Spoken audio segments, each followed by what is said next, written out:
Olá pessoal, tudo bem com vocês? Espero que estejam todos bem. Vou começar a gravar aqui agora a nossa aula de Premiere de hoje e é onde eu mostro para vocês a correção de cor no Premiere, como que ela funciona, tá? Antes de começar, só falar um pouco sobre a correção de cor. É uma modalidade de audiovisual que ela é muitas vezes esquecida, né? Principalmente por quem está começando a editar, acaba não, não dando muita importância para ela. Às vezes ainda não desenvolve aquele olhar também para ver se uma imagem ela pode ser melhorada ou não, né? E às vezes está mais preocupado com o conteúdo, com o que está sendo mostrado, do que com a aparência, com a estética, né? Mas ela é fundamental, a correção de cor ela é fundamental. Quanto mais você profissionaliza o trabalho, mais ela se mostra necessária, né? E ela não é simples, ela é muitas vezes ela não é feita no olho. Existe muita teoria sobre correção de cor e ela é feita através de ferramentas de medição mesmo, né? De colorimetria, de aferição, né? Onde você pode perceber se a imagem está neutra, se ela está tendendo mais para um espectro ou outro, né? Para um matiz ou outro. E o básico da correção eu vou mostrar para vocês aqui. O Premiere ele tem uma ferramenta muito boa, que é a Lumetri. As versões mais novas do Premiere têm essa ferramenta, né? E então e com ela a gente consegue também utilizar essas ferramentas de aferição, né? Então eu peguei aqui uma imagem de fundo do mar que por motivos óbvios, né? Ela está toda azulada, ela está nitidamente precisando de correção. Essa é uma imagem que salta aos olhos, né? A questão da correção de cor. É, e ela não está no material que eu disponibilizei lá naquela pasta, mas vocês podem trabalhar com algumas daquelas imagens ou baixar alguma imagem que vocês vejam que está precisando de correção, tá? É, e para trabalhar com correção de cor, eu já criei aqui a minha sequência, né? Joguei a imagem aqui dentro. E para trabalhar com correção de cor, a gente sai desse modo edição, né? Que é o modo que a gente vem trabalhando todo esse tempo, né? Dessas duas janelinhas aqui e tal, e pula para o modo cor. E no modo cor, ele já coloca aqui do lado para a gente o efeito, a ferramenta de correção de cor do Premiere, que é essa Lumetri que eu falei, que ela é bem complexa, né? É, a gente vai ver que ela tem vários recursos, né? Geralmente quando você abre, fica essa criação aberto aqui, mas não é por aqui que a gente vai começar, não. Só que antes de mexer no Lumetri, eu queria mostrar que aqui também do lado da janelinha de origem, aparece uma aba Escopos de Lumetri. E é essa aba que traz as ferramentas de aferição, né? As ferramentas de colorimetria, ou de lumetria, né? E tal. E eu já deixei aqui ligada a que eu demonstro, que é o Vectorscope, ou Vectorscópio, Vetorscópio. Tem dois vetorscópios, tá? Um é baseado em matiz, luminância e saturação, né? HLS, e o outro em YV. A gente viu essa terminologia do YV nas aulas teóricas. Y é luminância, né? U é vermelho menos luminância e V é azul menos luminância, se eu não estou enganado.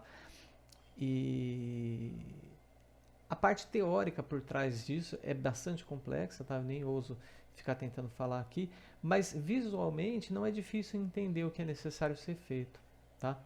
Eu vou mostrar para vocês. Olha só.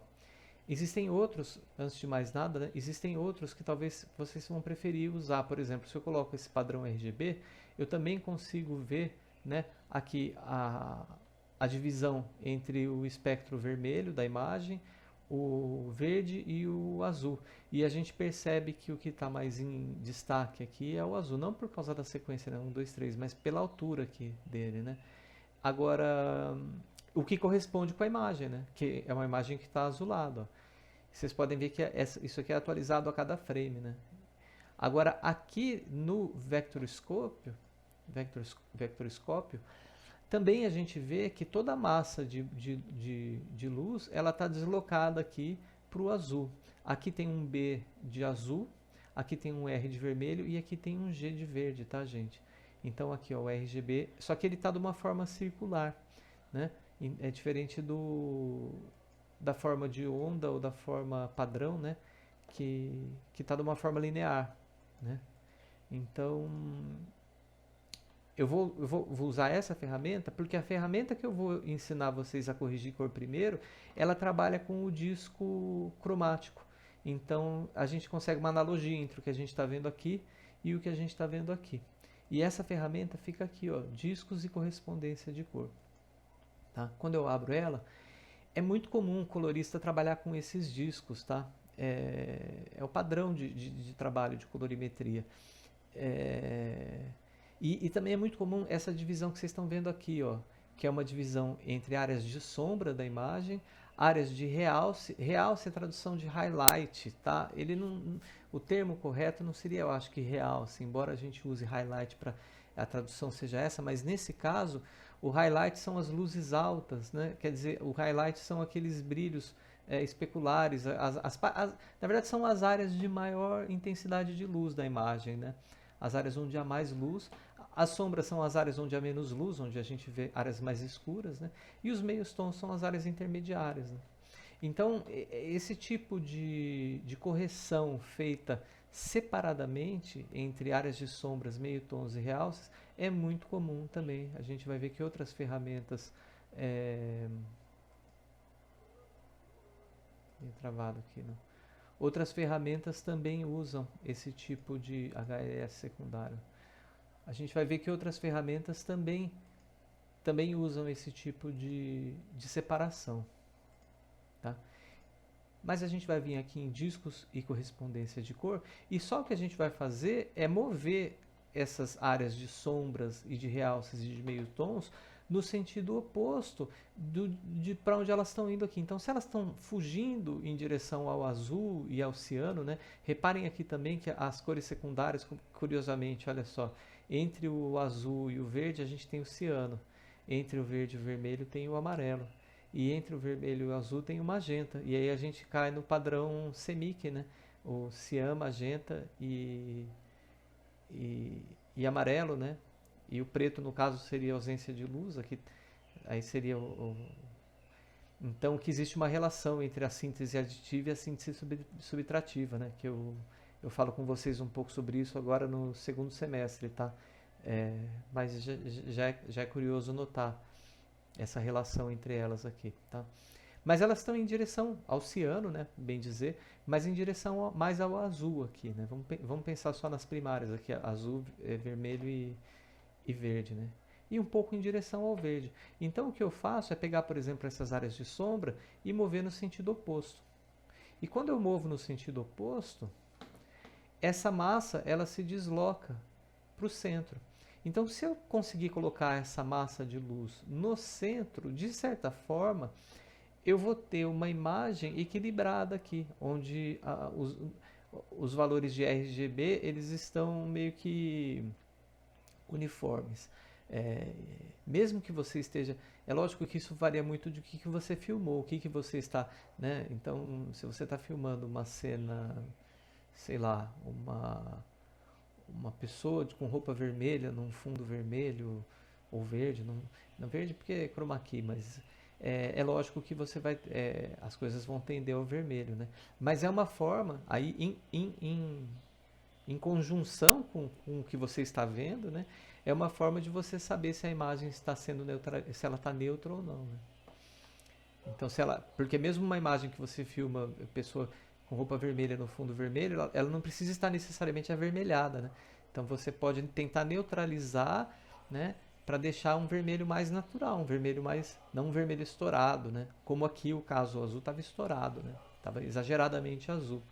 Era um fundo do mar, mas olha só, quando eu tiro um pouco as áreas de sombra, eu começo a ver detalhes da cor da pele da tartaruga, eu começo a ver detalhes da vegetação, né? Ó, vamos comparar aqui, ó. Se eu desligo aqui o codilumetria e volto, ó, isso que eu só mexi com as áreas de sombra. E reparem aqui no Vector Scope também, como que dá um pulo ali, né?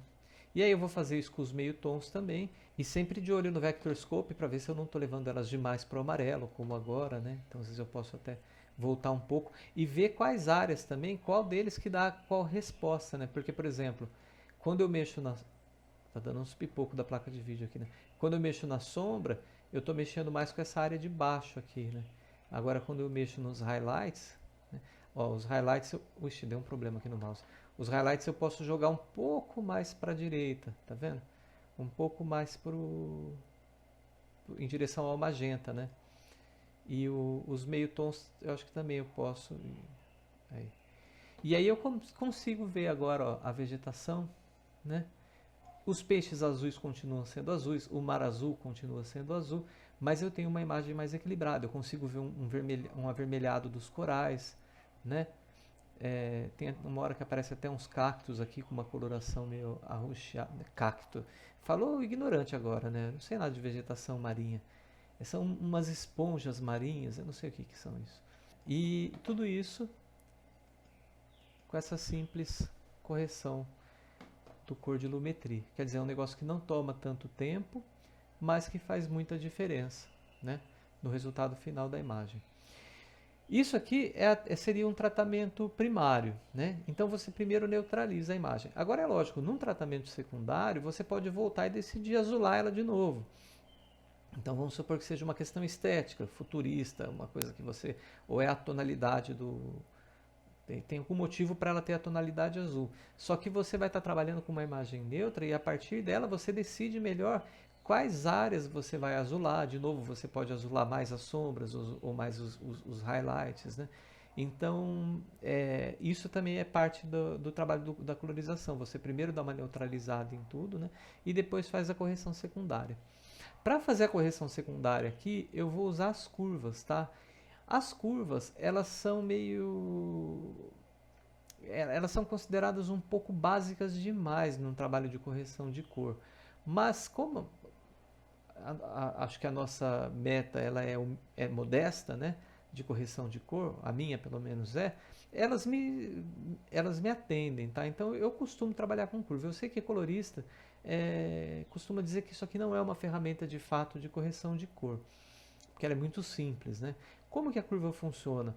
Aqui vocês têm que pensar que do lado esquerdo estão as áreas mais escuras da imagem e do lado direito estão as áreas mais claras, né? E conforme, por exemplo, ó, se eu começo a subir as áreas mais escuras, eu começo a lavar a imagem, né? Agora, se eu levo elas para a direita, é o contrário. Não que eu escureça a imagem, mas eu estou falando que mais áreas que eram meio tons, elas vão começar a serem niveladas por baixo, elas vão começar niveladas pelo mais escuro. Então, a tonalidade mais escura, ela vai estar presente num escopo maior, né?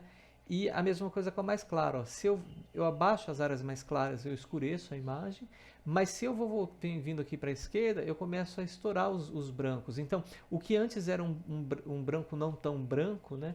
Isso aqui poderia ser utilizado até como propaganda de alvejante, né? Um branco não tão branco começa a ficar mais branco, né? Então, eu posso usar essa ferramenta de curvas para fazer o ajuste de brilho e contraste, né?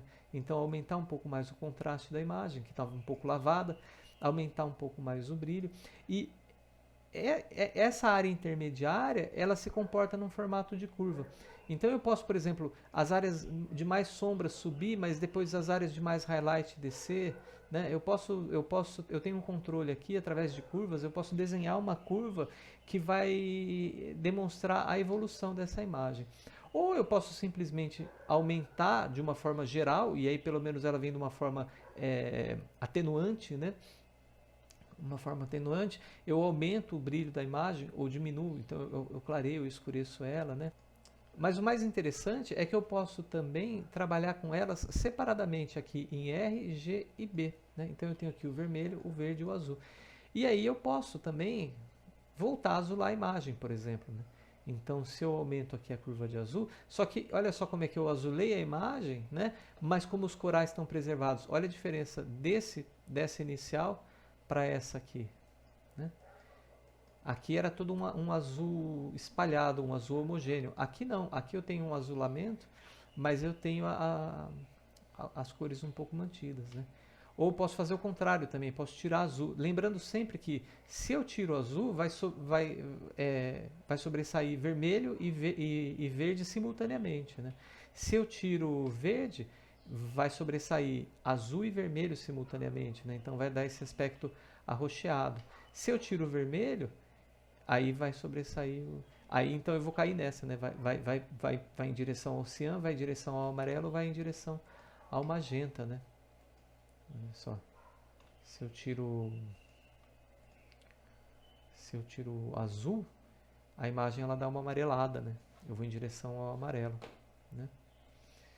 E aí eu posso fazer esse tratamento. Então, sei lá, aqui no máximo o que eu faria? Talvez esverdear um pouco, não, tirar um pouco de verde, avermelhar um pouquinho, esquentar. Aí vem aqueles conceitos, né? Você esquenta quando você avermelha, você esfria quando você azula. Eu vou tirar um pouquinho ainda de azul aqui, ó. Então agora eu posso comparar, né? Olha só a diferença. Com uma... Isso é uma correção básica, tá, gente? Aí se vocês começarem a abrir aqui as outras ferramentas desse Lumetri, vocês vão ver que existem outras maneiras, né, de se trabalhar. Existem alguns presets, inclusive prontos, né, de alguns visuais. Existe muito filtro pronto de tratamento de cor para, por exemplo, dar um look mais ou menos como aqueles filtros do Instagram, né? Tipo, dar um look, pá, um look sépia, um look futurista, um look não sei o que. Mas o ideal é que vocês façam também personalizado, né, o seu tratamento. E isso aqui também geralmente é feito imagem a imagem, tá? É onde que consome um pouco mais também, né? Porque embora você até possa fazer um tratamento meio básico para tudo, você tem que analisar depois cena a cena, né? Então, no caso de um filme, no caso de um... é trabalhoso. Mas vale muito a pena, tá? Dá outra cara pro seu trabalho. Acho que eu contrastei um pouco demais aqui. Vou só tirar um pouco aqui de contraste. Tem hora que fica muito exagerado, né? Aí, tá bom. Tudo bem, pessoal? Então, o que eu queria mostrar hoje era isso. Espero que vocês tenham gostado. E boa semana para todo mundo.